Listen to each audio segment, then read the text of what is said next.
Hello, welcome back to my channel. My name is Chaz Kayato, and the topic of today's discussion is going to be on recommendations for specific majors, specific degrees when you go to college. There's mostly, this is directed towards college, young college students, older high school students that are planning to go to college. But there is some overlap with those adults who are considering going back to school, who want to know or want some direction on what type of schooling should I look into, etc. And so we'll kind of go over a lot of those different scenarios right now. If you are a high school student, you most likely are already, if you're a senior, you've probably already planned on where you're going to school next year. But if you are a junior, you're still in the process of figuring out where you want to apply. You're probably planning on what you want to write your essay on for college admissions. For many of you students out there, mainly the juniors, this is going to be for you. Seniors, you can also learn something from this. And even those college freshmen who might still be undecided on your major, maybe this will help you out. So first I want to say that it's definitely not unheard of to be a freshman in college and still not know what you want to study. I know that me personally, as well as many of my friends, we changed our major several times in college. A matter of fact, when I first went to college, I thought I was going to be dead set on this one particular degree. It took me all of a week's worth of classes to realize I did not want to pursue that degree, and then I went and changed. So don't feel like you are locked into one specific career track because of your major. You still have time to change it. And even furthermore, there are people that go back to school well into adulthood who decide to change careers. So by no means, as a late teenager, early 20-something, do you need to feel like you are boxed into a specific career path. You still have plenty of time to make changes. But in particular, what does that mean in terms of choosing a major? Well, going back to some of the trends videos that I've talked about, and just kind of a culmination of a lot of things that have been discussed, or maybe just not even discussed, but just going on in the business world. One of the things that you need to look at more than ever now are the job prospects of the specific degree that you are looking at. Okay, some of these job prospects have changed drastically over the past couple of decades. So what your parents heard when they were in college or when they were in high school getting ready for college, in terms of how to prepare for a career, may not apply to studies now in terms of getting a degree and going on a new career path. So it's very important that you look at what the newest information, the newest data provides, not necessarily anecdotal evidence from parents, grandparents, because things have changed significantly. Just even the way business operates has changed significantly, whereas there's an increasing rise in people that are doing contract work versus full career track work. So you have to have an idea of what the prospects of a specific degree would look like. Now, if you are looking to do anything in STEM, those have been and look to continue to be very high job prospect careers, with some caveats. Okay, some of those caveats being, depending on where you want to live, your job prospects might be minimal, regardless of what that degree is. So for instance, I had talked to some professionals last year that had both of these professionals had gotten a very specific type of engineering degree, and then wanted to move back home where they found out that those careers just don't exist back home. You would have had to move to places like California, places like Texas. That particular career had a lot of job prospects for, and so that may affect your desire to do a specific career track, because if you really want to stay where you grew up, then you have to hope that there are job prospects back home. So you got to do your research, right? Don't just necessarily assume, like those girls did. Go and find out, okay, are there actual businesses that deal with this particular career track that I want? Because once again, it could be regional. And so unless you are willing to move to follow that specific career track, you may want to change your may want to change your degree to something that does have job prospects where you intend to live.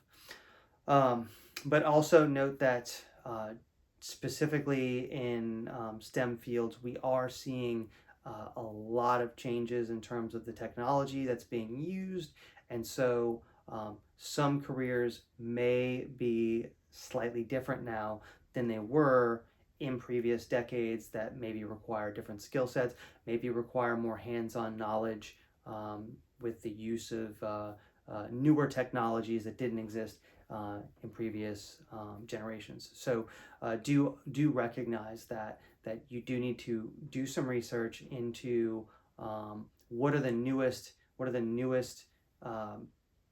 needs for that specific career track, and make sure that the education that you're getting is going to give you those skill sets. Because if you get a degree from somewhere and some of the more prominent newer skills that are associated with that career field, if you didn't gain them, then it's not going to help you out, right? So, but overall, STEM fields tend to be the highest paying of most career trajectories. So, make sure that you are make sure that you're looking for a degree that gets you where you want to go. And then also, you also have to consider risk versus reward in terms of cost of tuition, right? So not all schools are the same, and just because you have a higher price tag on a school doesn't necessarily mean that you're going to get a better education, particularly in a STEM field. Many public schools have great programs in terms of their STEM education. So you don't necessarily need to go to pay $50,000, $60,000, $70,000 a year for private education if you can get the same education, if not better, for $20,000 to $30,000 a year. And think about that, because that's just more debt that you're going to be taking on if you do take on student loans. So once again, weigh that risk versus reward. Now, going to non-STEM degrees. So this is where things get really tricky. If you are considering doing anything, let's just say, I'm just going to make up, anything in the humanities, anything, in journalism, anything, even in education, I highly recommend you do a lot of research, because those jobs have the most shifting job prospects, career prospects of any of the other fields. Partially due to the rapid use of AI for many of these career fields. I mean, just in journalism itself, we're seeing more and more websites that are using AI writers for entire articles. And so one fallacy that I've heard, and I hear it repeated, is that these AI writers are, it's very easy to tell they're sloppy, they're bad, etc. And in some instances that is true. In some instances you can tell very easily that it was an article that was written by AI. But those are changing so quickly. We're seeing improvement at such a great rate that probably won't be the case for much longer. so you just look at the entertainment industry and why they're in such a panic right now. Because a couple years ago, you know, you really didn't. The AI creating a video was really in its infancy. People really didn't expect it to be as powerful as it is today, where now you can create an entire movie, and these do exist. You can go on YouTube and look them up. Entire movies have been created with AI that look just as good as the ones that go into the movie theaters. And yes, if to the trained eye, you can tell still which ones are AI and which ones are not. But once again, a few years ago, you could only come up with a few seconds of a clip, and now you can do an entire movie. I mean, it's not going to be very long before you can't tell that it was AI. So those careers are probably going to see the biggest changes. And it's not to say that some of these careers will be completely obsolete and that they will completely go away. It's just that you probably will not need as many people in some of these careers as you did before. So it just may be more competitive to get jobs. And that also leads us to something else that's really important. The loss of entry-level jobs, and this has been a trend since at least COVID, where entry-level jobs, those are jobs that you would get straight out of college. Well, there's fewer and fewer of these jobs. And so what that means is you graduate college and you're looking for a job, and the only ones that are available are ones that require experience, and you don't have experience, so you lose out you lose out on those jobs to people that do have experience. Well, how do you gain experience if you can't get it? It's a whole catch-22, but it's a reality.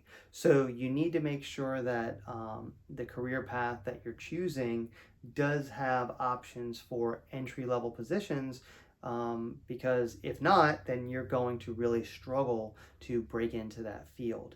So now going back to the non-STEM, you really, really need to consider cost versus, a risk versus reward in terms of tuition costs. And I think more than ever, this is a time when non-STEM majors should consider things like community college, online college, the cheapest and most effective route to getting a degree.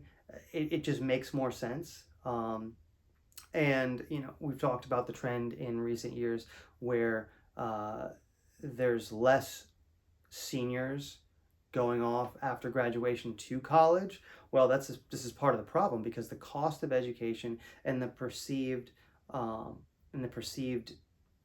risk of not having a career once you graduate. Well, I've also stated that I believe that there's value in getting education regardless. So I do think that once you graduate high school, you should consider going to college regardless, even if your career path doesn't require it, because I think that an educated person sees the world significantly different than someone that's not educated, and I think that's really important. But I also don't think that you should put a amount of money into tuition that you're never going to get any type of